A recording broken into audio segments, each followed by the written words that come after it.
to our channel NEET तैयारी by Saurabh Prajapati pursuing MBBS from आर्मिल। आज मैं बहुत ही इंपॉर्टेंट और इंटरेस्टिंग टॉपिक पे बात करने जा रहा हूँ।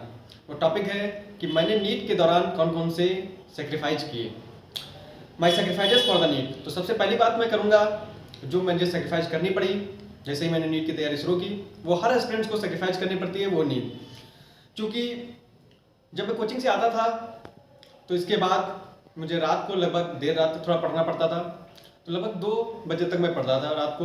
तो मुझे लगभग कभी कभी 3 घंटे कभी कभी 4 घंटे मुझे नींद मिल पाती थी।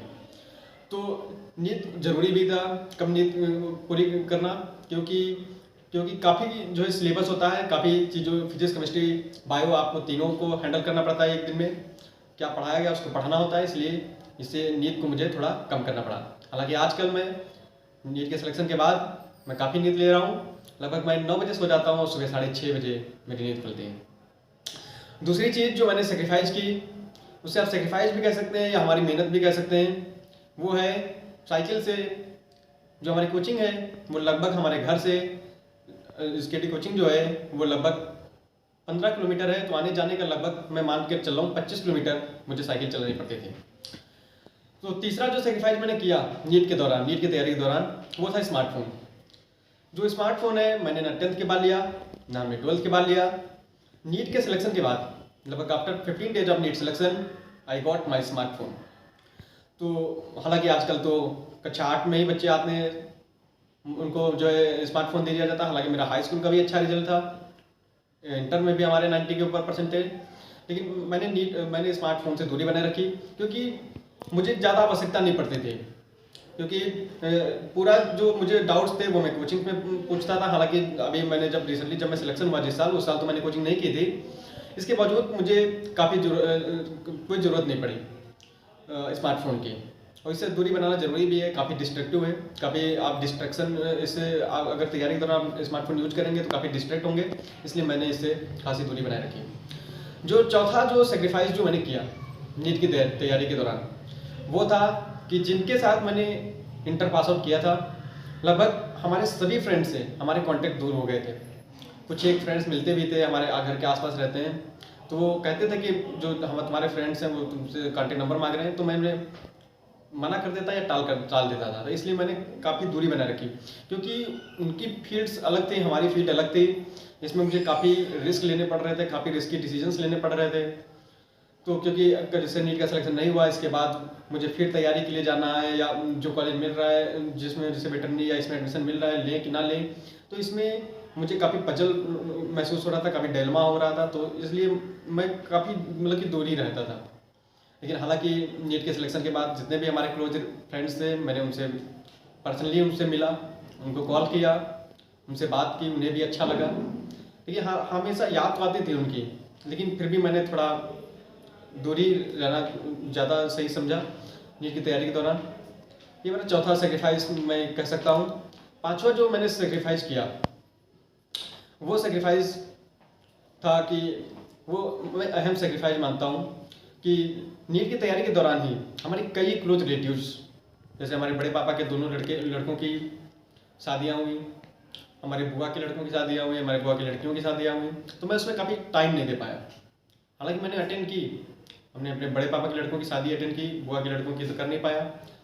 तो मैंने मतलब कि टाइम तो दिया, कहीं पे टाइम नहीं भी दे पाया, कम टाइम दिया, तो उसके लिए मैं सॉरी कहता हूँ। लेकिन मैं क्या करूँ, तैयारी के दौरान आपका माइंड सेटअप ही ऐसा होता है कि आपको मन नहीं लगता कहीं पे, आपका सीधे फोकस आपके लक्ष्य पे है। आपको पता है कि अगर आपको नीट नहीं क्रैक हुआ इस साल, तो आपको फिर अगले साल तैयारी के लिए जाना पड़ेगा। तो उससे बेहतर है कि नीट ही, हर बार यही होता था, यही मन में रहता था कि नीट सेलेक्ट हो जाओ, इसके बाद अगले साल से सब कुछ अटेंड करेंगे। लेकिन हर बार की तरह बार बार मुझे विफलता मिली, लेकिन आखिरी में सफलता मिली। तो इसलिए मैं उन सबसे माफ़ी मांगना चाहता हूँ।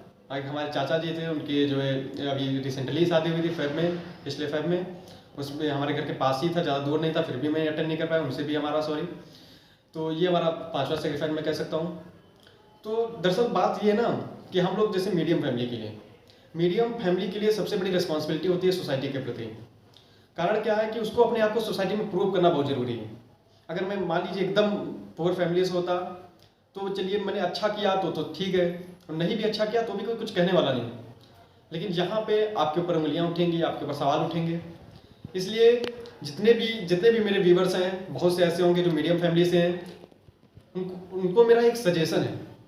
आप अमीर फैमिली से तो है नहीं, बहुत रिच फैमिली से नहीं है आप कि आप अपने पिता की जो संपत्ति है उससे आप अपनी लाइफ सर्वाइव कर सकते हैं। तो उनको मेरा एक सजेशन है कि लाइफ में कुछ कीजिए ज़रूर, अपने आप को प्रूव जरूर कीजिए, क्योंकि प्रूव करना बहुत ज़रूरी है। 18 साल से 30 साल की जो एज होती है, हमारे पापा भी कहते हैं ये बनने बिगड़ने की एज होती है, और मैं उनकी इस बात से सहमत भी हूँ, क्योंकि इस एज में काफ़ी डिस्ट्रक्शन होता है। तो इसलिए आप अपने गोल पे फोकस कीजिए, कुछ जरूर बनिए। आप अपने लक्ष्य से इतर जो भी आपके लक्ष्य में बाधा बन रही है उन चीज़ों को आप हटा दीजिए और अपने लक्ष्य पे फोकस कीजिए और अपने सपनों को अचीव कीजिए। रात में आपको नींद नहीं होनी चाहिए, आपकी आंखों में सपने होने चाहिए आपकी, और आपको इसे प्रूव करना। आपको जितनी मेहनत, आप ये मत सोचिए कि फलाना इतना मेहनत करता है और इतने घंटे में उसने उस मतलब कि गोल को अचीव कर लिया, उसने 4 घंटे पढ़ के नीट निकाल लिया। आपको जितना मतलब कि लग रहा हो कि जितना आप मेहनत कर सकते हो, आपको मान लीजिए आपको जितना मेहनत कर सकते हैं, जितने घंटे आप दे सकते हो उतना दीजिए। जितना आपको लग रहा हो कि मेरे अंदर कमियां जब तक दूर ना हो जाए तब तक मेहनत करिए। तो इसलिए प्रूव करना अपने आप को बहुत ज़रूरी है। और एक मैं सेक्रीफाइस भूल गया हूँ जिससे मैं आपको रिमाइंड कराना चाहता हूँ कि लगभग 2 साल पहले जब मैं तैयारी कर रहा था, तो तैयारी के एग्ज़ाम के लगभग हफ्ता भर पहले हमारे दादी, हमारी ग्रैंड मदर जो एक्सपायर हुई थी, तो उनके अंतिम संस्कार में तो मैं शामिल हो गया था, लेकिन उनके फर्दर जो कार्यक्रम होते हैं उसमें मैं शामिल नहीं हो पाया। और लगभग 2 साल हो गए मैं अभी तक अपने गांव पे नहीं जा पाया हूँ, लेकिन मैं बहुत जल्द वक्त निकालूंगा। तो ये कुछ सेक्रीफाइसेस थे जो मैंने किए। और एक बात मैं और जो है आपको रिमाइंड करना चाहता हूँ कि जीवन में कुछ भी कीजिए, लेकिन बस किसी का दिल मत दुखाइए अपनी बातों से। कोई संघर्ष कर रहा हो उस पर कमेंट मत छोड़िए।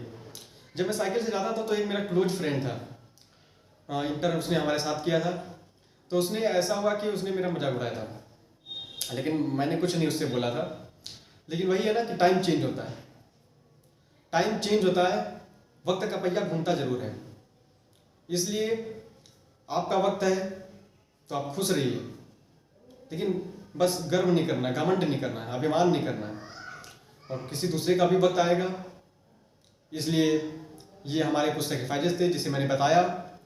और मुझे लगा जरूरी भी, आप कोई भी कम्पिटिटिव तैयारी कर रहे हो, चाहे नीट कर रहे हो, चाहे फर्दर आप कोई भी तैयारी कर रहे हो, आप किसी भी फील्ड पे हो, इसलिए सेक्रीफाइस तो आपको करने पड़ेंगे। अगर जीवन में कुछ पाना है तो कुछ खोना पड़ेगा, ये बहुत इंपॉर्टेंट है। बाकी आपको मेरा ये कैसा वीडियो लगा हमारे कमेंट सेक्शन में ज़रूर बताइएगा। हमारे चैनल को सब्सक्राइब कीजिए और लाइक कीजिए, और ताकि मेरी जो बात है वो ज़्यादा से ज़्यादा लोगों तक पहुँचे। And thank you and best of luck for NEET 2021 aspirants को।